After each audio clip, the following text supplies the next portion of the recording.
nous ce matin en plateau Didier Valmeyer. Bonjour Didier. Bonjour. Vous venez de Suisse pour nous présenter SAI ERP, donc vous êtes le fondateur, une entreprise. Non, je ne suis pas fondateur. Vous êtes le président, une entreprise de logiciels, mais vous allez nous dire ce que vous faites. Alors, comment vous définissez votre activité ? Alors effectivement, donc SAI ERP est une entreprise de droit suisse. Nous sommes éditeurs d'un logiciel ERP et on est spécialisé dans le domaine du social. L'ERP déjà, qu'est-ce que c'est ? Alors l'ERP, oui, alors c'est un acronyme qui, en fait, en français, on va plutôt dire progiciel. Moi, j'aime pas trop ce nom, alors on va plutôt parler d'une plateforme, en l'occurrence par rapport à notre outil. C'est une plateforme qui est globale, donc en fait, dans le domaine du social, on va mettre à disposition des entreprises un outil complet qui va permettre de pouvoir gérer l'entier des processus de cette entreprise à tous les niveaux, donc au niveau administratif, financier, au niveau des RH et puis au niveau métier, qui est très important. La solution de SAI ERP, qu'est-ce qu'elle propose ? Alors, c'est une bonne question. Notre outil, on est dans le social, c'est un domaine qui est quand même particulier et nous, tout notre objectif, c'était de mettre au centre de tous les problématiques l'humain. Donc d'avoir un outil informatique qui permet de pouvoir gérer, dans le social, on a souvent un bénéficiaire, un assuré, un enfant qui est l'objet de toutes les attentions et on doit donner à tous les acteurs qui vont s'occuper de ces personnes un outil spécifique et d'ailleurs très différenciant en fonction des personnes qui vont travailler autour de cet enfant ou d'un bénéficiaire qui va permettre de pouvoir utiliser au quotidien des outils informatiques. Alors les personnes métiers, comme on les appelle, eux, l'informatique c'est pas du tout un objet en soi et ça doit être vraiment une aide très simplifiée, donc on leur met à disposition des outils très simplifiés, souvent en mobilité parce qu'ils sont mobiles, alors que l'administration et la finance, on va plutôt leur mettre toute la puissance de notre outil qui vont pouvoir gérer différentes problématiques au quotidien là aussi.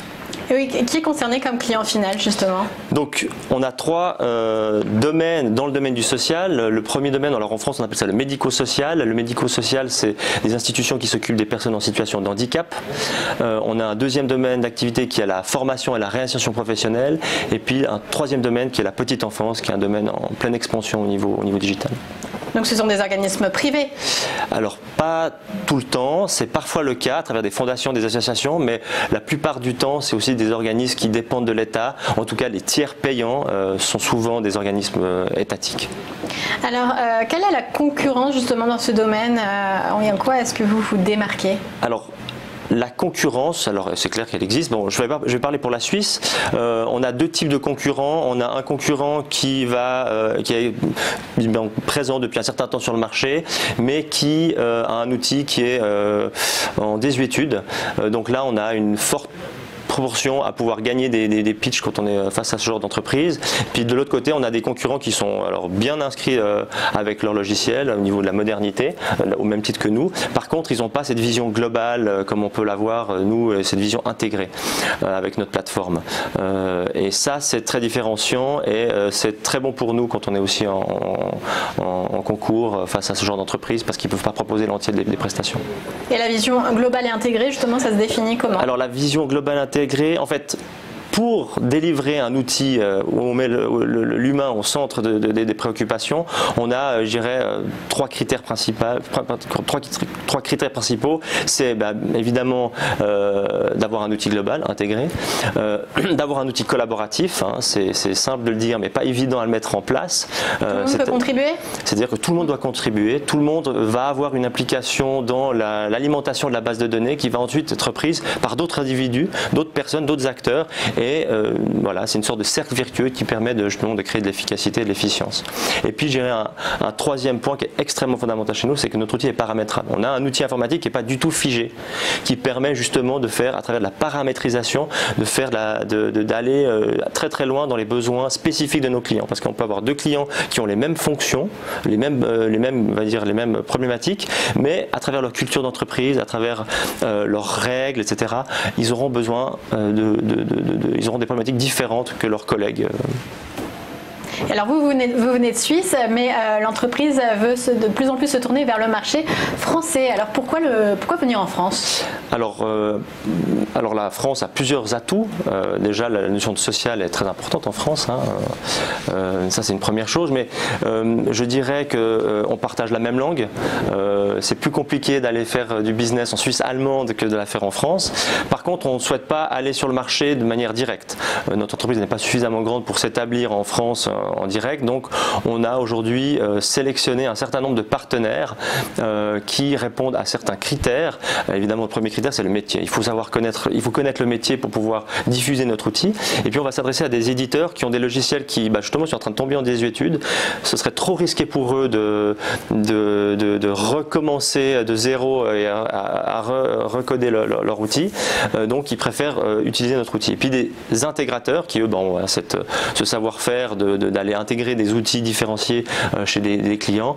Voilà, c'est ce deux types d'acteurs qui vont nous intéresser. Et on a commencé donc depuis le mois de mai à aller à la rencontre de ces acteurs. Typiquement, à Grenoble, là, on est en train de finaliser un accord avec une entreprise qui s'appelle Logis, qui est dans le médico-social et avec qui ça se passe très très bien. On est vraiment sur la même longueur d'onde. On les accompagne, on va très très loin dans l'accompagnement pour savoir justement pour qu'ils soient le plus efficaces possible auprès de leurs clients déjà existants ou des futurs prospects qui vont pouvoir aller voir maintenant qu'ils ont une nouvelle solution moderne et intégrée dans le temps.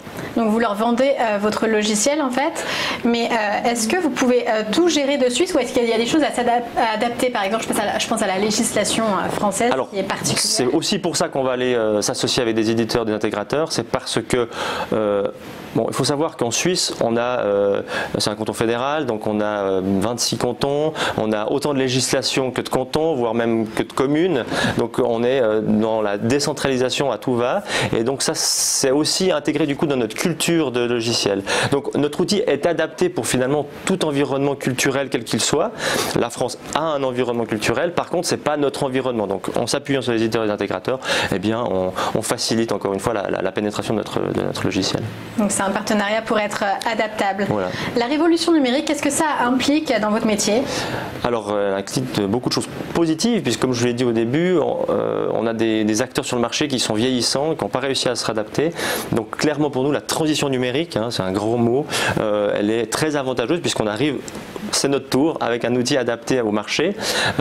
Et puis, alors évidemment, avec toutes les problématiques métiers qu'on règle d'ores et déjà, on va développer, on s'axe sur 3 points sur le web, que notre outil soit tout à fait disponible en mobilité. Sur la data aujourd'hui c'est un grand mot aussi et c'est extrêmement important. Nous on sait l'intégrer et puis surtout on sait quoi en faire à travers des outputs, que ce soit à travers des statistiques, des rapports. Enfin, on utilise très bien les datas qu'on récupère dans notre logiciel. Et puis le 3e point c'est l'intelligence artificielle.